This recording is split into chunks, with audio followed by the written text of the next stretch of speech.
व्याख्या है मुसलमान धर्म के सभी संतों से कि परमात्मा निराकार है, बेचून है, वो दिखाई थोड़े देता है, वो कभी किसी ने उसके दर्शन नहीं होते। शेख फरीद जी ये शब्द बोला।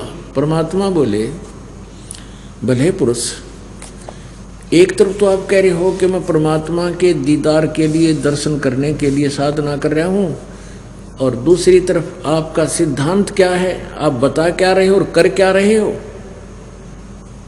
आप कह रहे हो भगवान निराकार है, वो दिखाई थोड़े देता है, और उसके पाने के लिए आप ये इतने डले ढोरा, इतनी साधना कठिन कर रहा है।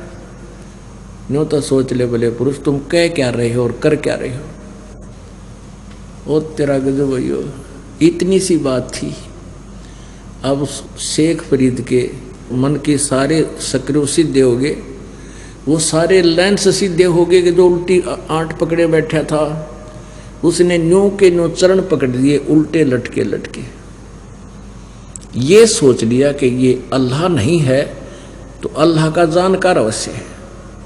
भाई सच्ची बात है कि हम परमात्मा के दर्शन के लिए सारा प्रयत्न कर रहे हैं और परमात्मा को निराकार बता रहे हैं, दर्शन किए कराएंगे, डले डोन लग रहा।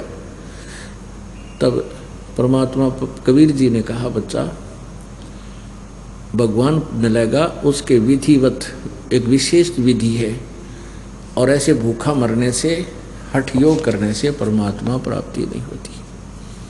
तो पहले कुछ फल खा, आहार कर, थोड़ा खा ले, तुमने तो बिल्कुल छोड़ दिया। 1.25 मन अन्न 12 वर्ष में क्या मायने रखता है। अब आहार कर और जैसे मैं बताऊं वैसे भक्ति कर। तब उसने परमात्मा कबीर जी ने उनको उपदेश दिया।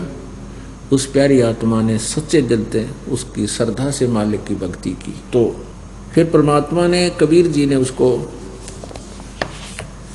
कुरान शरीफ में बताया कि ऐसे ऐसे। उसमें लिखा है कि वो परमात्मा, कुरान शरीफ सूरत फुरकानी आयत नंबर 52 से 59 में, आपका कुरान शरीफ ज्ञानदाता किसी अन्य अपने से और सुपीरियर सर्वशक्तिमान सर्वसृष्टि रचनहार परमात्मा अल्लाह के बारे में बता रहा है। और उसने 6 दिन में सृष्टि रची, 7वें दिन तख्त पर जा बैठा। उसकी खबर वो तुम्हारा अल्लाह नहीं जानता जो कुरान शरीफ का ज्ञान दे रहा है।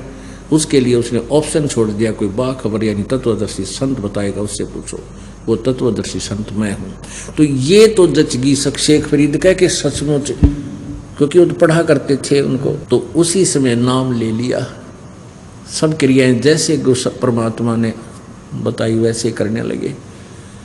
फिर उनको मोक्ष अधिकारी बनाया परमात्मा ने। तो कहने का भाव ये है, गोरख से ज्ञानी गणे और सुखदेव जति जिहान, सीता सी बहु भारिया संत दूर स्थान। संत के घर दूर हैं, संत का घर दूर है। और देखो शेख फरीद जी का पहले वाला गुरु कितना सिद्धि युक्त था, आंख भी ठीक कर दी। तो ऐसा चमत्कार देख के कौन हिल जाए। उस गुरु जी तो रहते हैं, न सोचा ही तो भगवान उतर रहा है, और वो था काल का दूत। काल से सिद्धियां साधना करके, हठ योग करके बैटरी चार्ज कर ली, और वहाँ उसको बांट बूट के अपना नाश कर लिया, अनुयायियों को भी भ्रमित कर गया। अब पुण्यात्माओं, आप कितनी पुण्यात्मा हो, उस एक एक प्यारी आत्मा को सच्चा मार्ग पर लाने के लिए परमात्मा ने किस किस प्रकार खाड़े करने पड़े। उन्होंने सारे डले डोलिए जो परमात्मा उनके पास गए, उनको वही रास्ता बता जो आज दास आपको बता रहा है। आप कितनी पुण्यात्मा हो कि उनसे, उन संतों से भी आप अधिक पुण्यात्मा हो जो आपको आज सहज में भगवान मिल रहा है। आगे फिर क्या बताते हैं, सुल्तानी मगन बैराग में जिन तज दिया बलख बुखारा। सुल्तानी मगन बैराग में जिन तज दिया बलख बुखारा। कदे पालकियां में चाल तेरे आज उठा लिया गुदड़ बारा। कदे पालकियों में चाल तेरे आज ठा लिया गुदड़बारा। सब संगी छोड़ी रोवती रोवे था कुण बासारा। सब संगी छोड़ी रोवती रोवे था कुण बासारा। शोर मचा रणवास में, शोर मचा रणवास में, ना देखा पीछा फिर के, ना देखा पीछा फिर के, ना देखा रे पीछा फिर के। लागी का मार्ग और है लग चोट काल जा करके, लग चोट काल जा करके, लग चोट काल जा करके। लागी का मार्ग और है लग चोट काल जा करके। अब सुल्तान अधम की कथा आपको फिर सुनाएंगे। इब्राहिम सुल्तान अधम ये एक बहुत बड़ा रईस राजा था। 18 करोड़ तक घोड़े थे और इस अर्दब ये पुदकर्मी प्राणी जितना होता है उसको संसारिक सुख भी गणा होता है। जब इस प्राणी को सुख गणा हो जाता है, इसने बकवाद गणी पाया करें।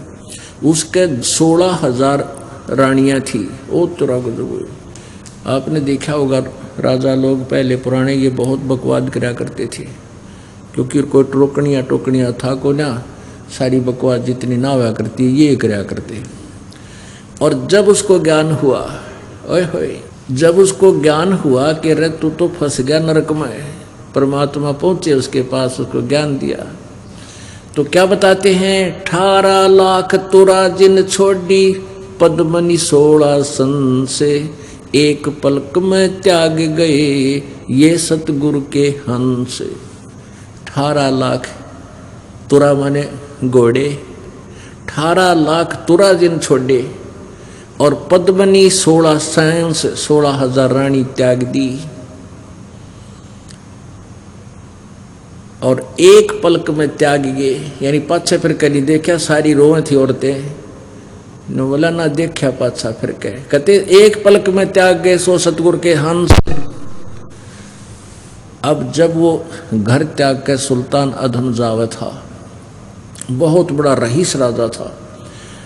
अब उसने क्या किया, कंबल लपेट रखा था, मुंह काला कर रखा था, कोई पहचान ना ले, कालस ला रखी थी। वर्षा होने लगी। एक झोपड़ी में एक व्यक्ति, एक झोपड़ी में पति पत्नी वहाँ रह रहे थे और एक झोपड़ी और थी, उसमें एक गऊ बांध रखी थी। और वर्षा अच्छी होगी तो दोनों जने रात्रि में बतला रहे हैं। उसका पति कह रहा अपनी पत्नी को कि ओहो अब कितनी अच्छी वर्षा होगी है और इतना बढ़िया घास हो गया है, अपनी गाय खूब बढ़िया छक्या करेगी और मौज से दूध पिया करेंगे, ठाठ हो गया, अपनी फसल भी बढ़िया होगी। कहने लगे अपने तो इसे ठाठ हो गए, इसे बलख बुखारे के बादशाह के भी कोई ना। अब देखो, अब वो बलख बुखारे का बादशाह सुल्तान अधम इतना वेल नोन हो रहा था कि उस जैसा सुख किसी का नहीं, वो उदाहरण बन गया था। तो शाम ने तो बोलिया को नहीं, इब्राहिम सुल्तान अधम सुबह उठकर उनके सामने गया, नमस्कार किया। उन्होंने पूछा भी कौन है, कहाँ से आया है तू? तो वो कहने लगा भी मेरी एक बात का उत्तर दो तुम पहले, वो पाछे बताऊंगा कौन हूँ। क्या? कि आप रात्रि में एक बात कह रहे थे